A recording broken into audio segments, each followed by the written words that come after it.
Ably assisted by the professionals, Transport Secretary Paul Channon completes the topping out ceremony of the new terminal building at Stansted Airport.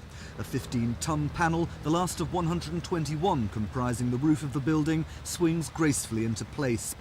It is a major milestone on the way to massive expansion at Stansted. Soon after completion in 1991, capacity at the airport will rise from about 500,000 passengers a year now to 8 million, and from there to 15 million.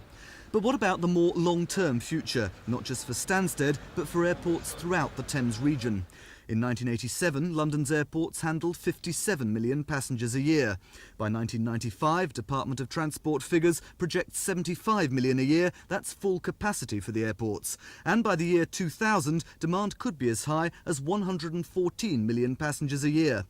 By the end of the century, aviation experts reckon there'll be something like 25 million people who want to fly, but who won't be able to do so because there won't be the capacity to deal with them, unless something's done, and done soon.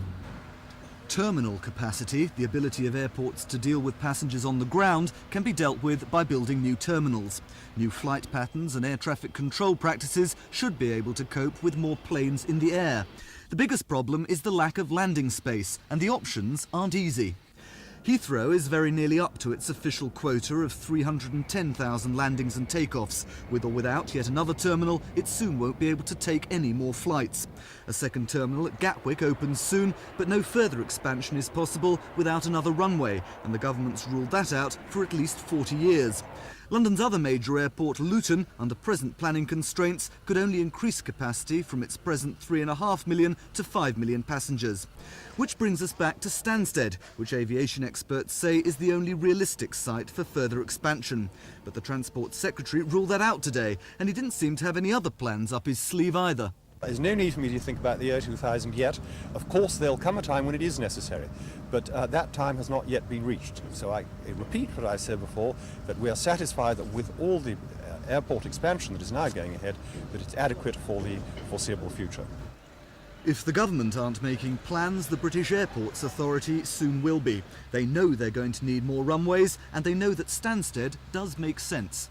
Certainly, if traffic growth continues at the rate that we expect it to, we should have to be considering very seriously about the runway problem in a couple of years' time. And where would you think it should be? And that's what we'll be considering. Stansted seems an obvious choice. Stansted may well be a possibility, but we should have to start with a clean slate and look at the whole of the southeast. It took decades of planning wrangles before expansion at Stansted finally got underway, and it's clear the battle for new runways in the Thames region will flare again before long. Paul Larsman, Thames News.